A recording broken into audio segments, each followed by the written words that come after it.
السلام عليكم ورحمة الله وبركاته. ازيكم حبايبي؟ اخباركم ايه؟ اتمنى تكونوا يا رب جميعا بألف خير وستر وسعادة بحق جاه النبي.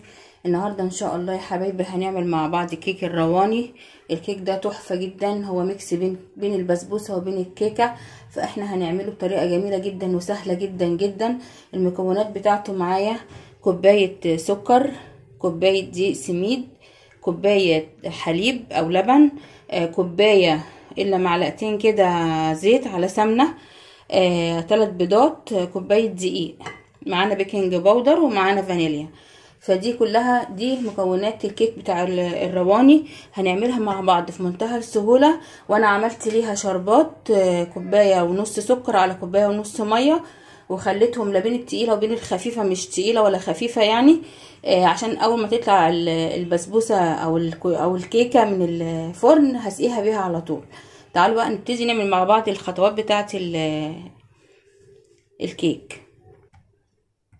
دلوقتي اول حاجة هعملها هنزل بباكت من الفانيليا على البيض اللي انا حطاه، وهحط معلقة خل عشان برضو ريحة الزفارة بتاعة البيض مع الفانيليا، وفي نفس الوقت بيدي الكيك هيشان وبيخليها هشة وجميلة. اهو حطينا باكت الفانيليا، نضرب بس الاول وبعد كده هنحط معلقة الخل. بسم الله الرحمن الرحيم.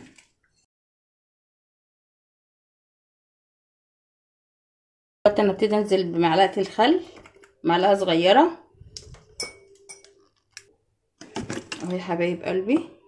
انا مش هعمل المعلقة كلها، انا هنزل على قد مقدار معلقة صغيرة كده اهو، شايفين اهو. دول حبة الخل اللي انا حطيتهم على البيض، وابتدي اضرب شوية برضو لحد ما احس ان هو بقى بدأ يبيض معايا. هنزل عليه بالسكر، شايفين الفوم اللي اتعمل معايا؟ هو ده اللي انا عايزاه. هنزل بقى بكوبايه السكر. انا مش هكتر سكر يا جماعه عشان خاطر انا لسه هسقيها بالشربات، فمش عايزه السكر بتاعها يبقى كتير. هبتدي اضرب برضو السكر مع البيض كويس قوي.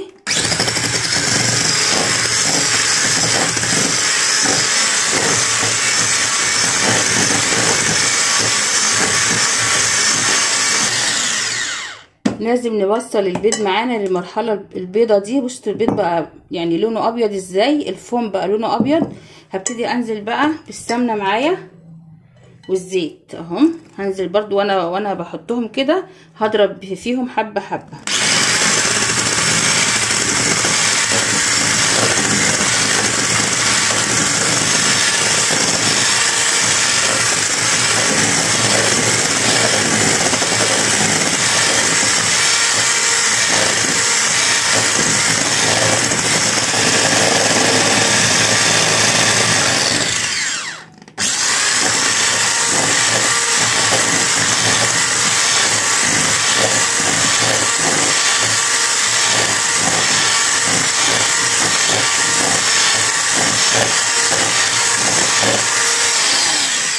شايفين الجمال؟ دلوقتي هبتدي انزل باللبن، استريح بس المضرب عشان سخن معايا شويه. دلوقتي هبتدي انزل برضو باللبن، وهبتدي اضرب برضو حبه حبه كده اهو. بسم الله الرحمن الرحيم.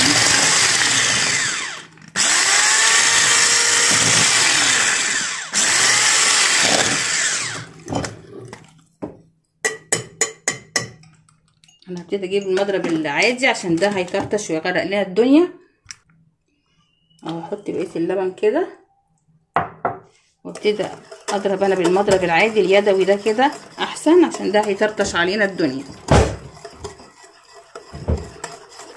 لحد ما تحسوا يا جماعه ان مفيش سكر كده في قلب البوله او في قلب المكونات. هنبتدي ننزل بالدقيق، كوبايه الدقيق اللي انا نخلاها اهي دي كوبايه دقيق. هنزل عليها كده على الخليط بكوبايه الدقيق بتاعتي بالمنظر ده كده، وفي نفس الوقت هروح نازله بكوبايه دقيق السميد اهو. هنزل برضو كده وهنقلب بقى المكونات كده مع بعضيها. بس نحط البيكنج باودر عشان نسيت البيكنج باودر خالص، هحطه اهو. باكت بيكنج باودر كامل تحطيه عليها اهو، ونبتدي بقى نقلب كده.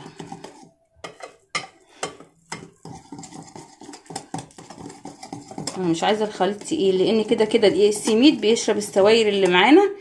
الحاجات دي احنا سيبناها شويه هتلاقيها تقلت، فبرضه هنقلب تقليبه خفيفه كده يا دوبك نشرب الحاجات في بعضيها، عشان خاطر دقيق السميد ما يعملش معانا عرق وتطلع مكتومه. اهو بصوا، هو ده القوام اللي انا عايزاه كده في الكيكه. هبتدي بقى اجيب الصينيه دلوقتي وابتدي انزل فيها الخليط اللي انا عاملاها، ادهنها بالسمنه بالزيت او بالسمنه، واحط بطنها بالدقيق، وهنزل عليها بالخليط دوت. واما تطلع من الفرن بقى هوريها لكم.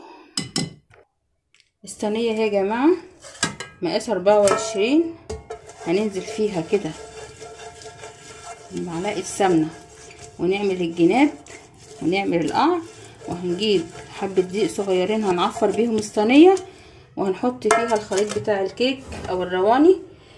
وهنشوف بقى ايه. طبعا الفرن انا مولعاه، الفرن مولعاه قبليها على درجه حراره 180، عشان لازم الفرن يبقى سخن قبل ما تخش الكيكه. اهو بصوا بالمنظر ده كده بطلنا الكيكه، وادي القوام بتاع الكيكه بتاعتي مش تقيل.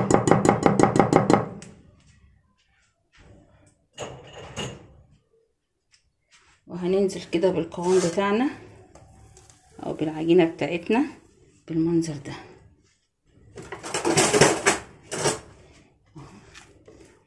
هننزل كل اللي في البوله، مش هنخلي حاجه، عشان الصينيه تطلع معانا مرتفعه وحلوه.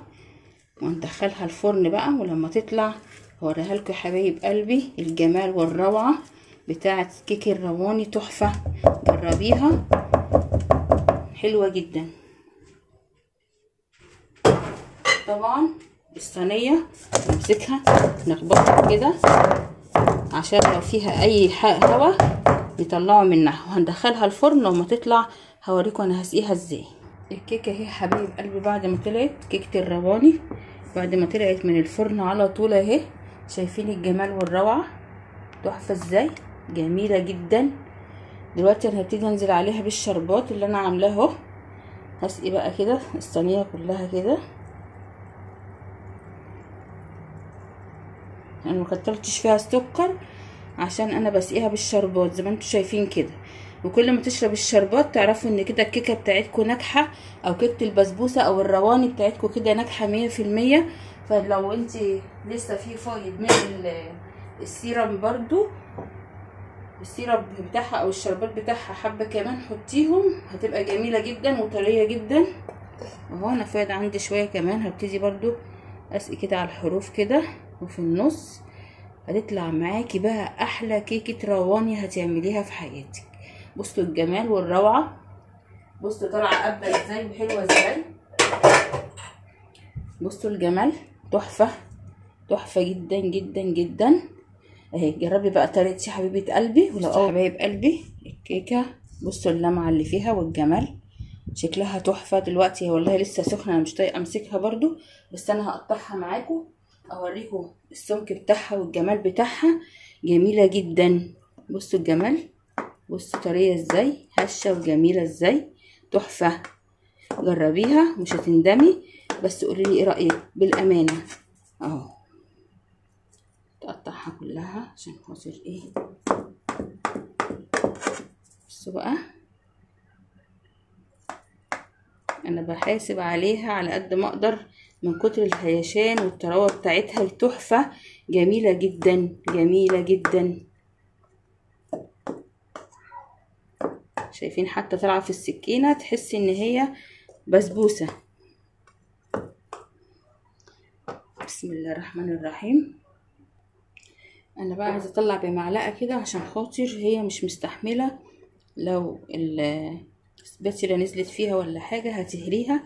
فانا هطلع بمعلقه بالمنظر ده كده، هي لسه سخنه مولعه. شايفين الجمال، شايفين الجمال والروعه. شوفوا تحفه ازاي. استنوا اطلع لكم الحته اللي جنبيها عشان دي اول حته مش طالعه مظبوطه.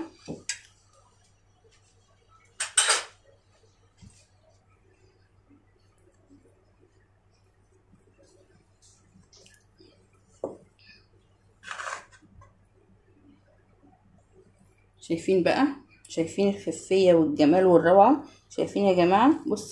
بصوا عامله معايا ازاي، مش مستحمله، جميله جدا. اعمليها وجربيها وعلى ضمانتي البسبوسه او الكيكه تحفه تحفه تحفه. جربيها ومش هتندمي. هستناكي بقى يا قمر تعملي لي تعليق في القناه، وتعملي لي اشتراك في القناه، وتعملي تفعيل زر الجرس عشان يوصلك مني كل جديد. السلام عليكم ورحمه الله وبركاته.